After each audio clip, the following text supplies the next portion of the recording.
Hello everybody, my name is JCW and this is my Max Cape Speedrun series. 2 years ago I hit 200 mil all on the level 3 and now I'm back on the skilling scene with the goal of maxing in the shortest gameplay time possible. There are no restrictions, so I can use whatever I want to help me achieve my ultimate goal, finishing max total within 35 days of playtime. My current goal is to do Song of the Elves to unlock crystal crafting and smithing. For those that don't know what this is, it's a method where you drop big bucks and in return you get 10 mil crafting and smithing XP every hour. I'll be streaming this when I get around to it, but I'll have more information on that at the end of the video. Going back to the quest, for the skill requirements as of last week, all I was missing was 70 mining and smithing. So to start off, I got to head over to the quarry to quickly finish 70 mining at granite. For those that don't know, mining granite is, in my opinion, one of the most iconic skilling methods in the game. Most skills or methods end up being beaten at some point, whether it's an update or a new skilling discovery, but not mining. Granite has been the fastest and most efficient XP an hour for 7+ years. I had the luxury of doing this for 200 mil mining on my level 3, so I was kind of excited to be back. As you can see from my XP rate on the screen, it's pretty hilarious how quickly you level mining at these stages. The XP an hour doesn't scale as heavily as most other skills, so right off the bat at level 60, I'm already gaining over 100k an hour. With rates like those, I must say, and respectfully, screw Motherlode Mine. Unless you're there while liking, commenting, and subscribing, then you're a king. Here I am hitting level 63. 64 while having my personal non-paid cheerleader. 65. 66. 67. Followed by the funny number. We definitely have not seen the last of this place, and I will be back when I'm going for 99 mining, which is when I'll explain this method more in depth for those wondering. Anyway, here's level 70. Right before jumping into Blast Furnace, I quickly decided to do Zogre Flesh Eaters since I'll be needing this quest in the future, and I don't want to forget. Right after, it's time to unlock Blast Furnace and finish our last skill before the quest series starts. For those that don't know, there's a common misconception that you need 40 smithing to enter Blast Furnace, but that's not the case. The quest that is needed for it, the Giant Dwarf, requires 40 smithing to complete it. For getting started, you can have a brand new account. So now I'm just quickly grabbing my Drummond staff and I'm going to unlock the Dwarf City. Of course, the game is forcing me to watch a really long cutscene, but once this is over, we have Blast Furnace unlocked and can get training on smithing. The quickest way to get there is to minigame teleport, so after smashing my spacebar a few more times, I ended up just opening my minigame teleports and getting there that way. I forgot to mention, but you do need ice gloves for Blast Furnace. So here's me heading to the queen real quick to get them. I got absolutely bodied by these simps trying to protect their queen, and I was just trying to light some fires at this point. It's kinda messed up. They're too weak though, and I'm too alpha, so the queen must die. Alright boys, got the ice gloves. To start off with Blast Furnace, I decided to do silver bars for 40 smithing, which is when I unlock gold. It's a very simple method, just simply run from the bank to the depositor with ores and then withdraw the bars and repeat. It's such a quick method, especially considering I'm only doing this for a total of like 15k XP, but I got about 100k an hour doing this. I actually remembered while doing this that there's a drink that I can use to boost my smithing level by 4, meaning I can stop at level 36 to start gold ores. Here's level 36. And just to be clear, I do end up using a runner for this, but I didn't want to deal with the hassle of switching over ores after 2 minutes or boosting my smithing level. So I decided not to use a runner until I hit level 40. Now that I'm level 36, I'm just going to solo some gold ore for 4 levels and then I'm good to go. So I quickly log in to accept my ores and drink from this nice gentleman, and then disaster strikes. Imagine this, I'm just chilling getting ready to start some gold ores, and then I find out that somewhere along the series I forgot to get goldsmith gauntlets. I swear I thought I remembered doing this quest, but supposedly not. Now that I'm doing family crest, part of it requires me to go to the wildy, and since I'm not thinking and just want to rush, I don't notice that I basically have 0 prayer points and no food and low HP. But you know what, screw it guys, we're risking it.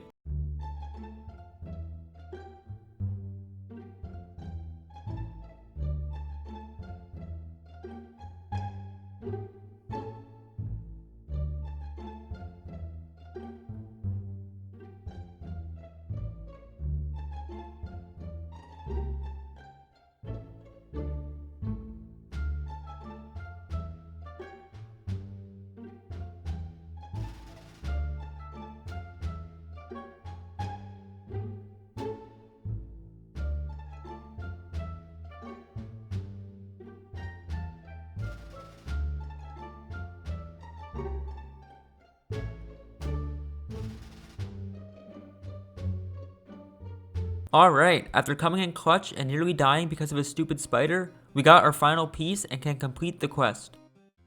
And there we go, he gave us some steel gauntlets, which now we just gotta talk to someone and they will turn into gold gauntlets. By the way, what these gauntlets actually do and why it's so essential is that they give us an XP boost that's about 2.5 times the base XP for every gold ore we smelt. With that much of an XP boost, it would be stupid not to get them. So, heading back to Blast Furnace and literally 2 to 3 minutes later, I finished 40 smithing and am ready to continue with the runner. This method looks about as simple as it looks. Instead of me running to the bank every lap after hitting the deposit and withdrawal, I simply trade somebody and give them my bars while they give me ores. They are my portable bank. After like 15 minutes, we actually got a lot better on the method and my XP rate shot up. So I did reset my tracker around then and we held around 460 to 470k an hour. I honestly wouldn't recommend anyone to consistently do this with a runner. They are typically expensive for this, especially because Blast Furnace running is a lot harder than Essence running, which is something a lot of people utilize. On top of that, the difference in XP an hour for Blast Furnace running is about 25% better, whereas rune crafting is 250%. So yeah, stick to Essence and Altars, boys and girls. I did love doing this method. It gave me flashbacks to doing 200 mil RC with runners, which was easily one of my favorite things to do in my level 3. So sit back and enjoy watching for a bit.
Here I am hitting the funny number.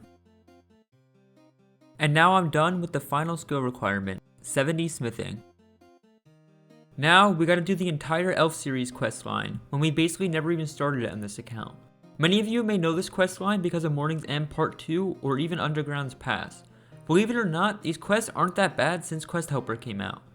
I knew throughout these quests I'd have to kill some things, so I ended up spending 1.1 bill on the toy staff to help me DPS faster.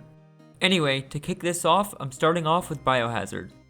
Immediately after my quest completion, I respoke to the king to start off Underground Pass. Finally got to test out my little toy, and it was quite good. The reason I went so overboard with this is I remember in my own mind speedrunning on one of my group Ironmen in Underground Pass to see if it could be done in less than 35 minutes without stams. I remember the longest part of this was getting through these fights, so I decided there was zero chance I'd risk another long fight, especially on a series like this.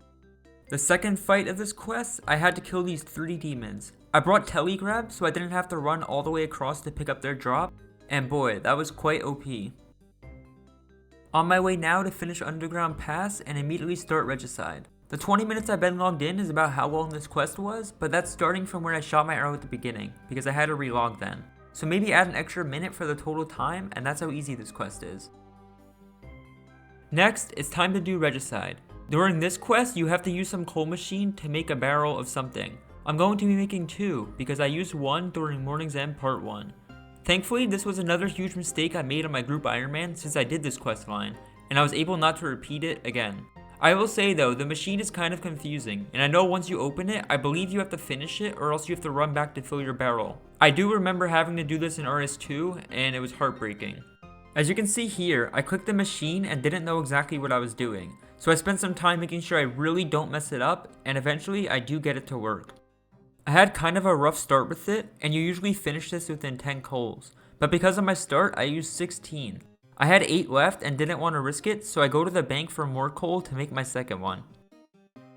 Fast forwarding a bit, here I am completing Regicide, and now it's time for Roving Elves. Not much to this quest other than walking around this annoying forest, but here I am completing it. And since I've already come all this way, I can start Morning's End Part 1 right after. Now, for once, being a spacebar warrior does not work in my favor. I was talking to her to start Morning's End Part 1, and my left click was trade, so I kept accidentally buying crystal shields. For anyone that doesn't want to blow through their cash stack, be aware of this bitch will rob you. And then to top it all off, she had the nerve to tell me that despite taking 2 of my mills, I still have to do sheep herder, which I completely forgot about.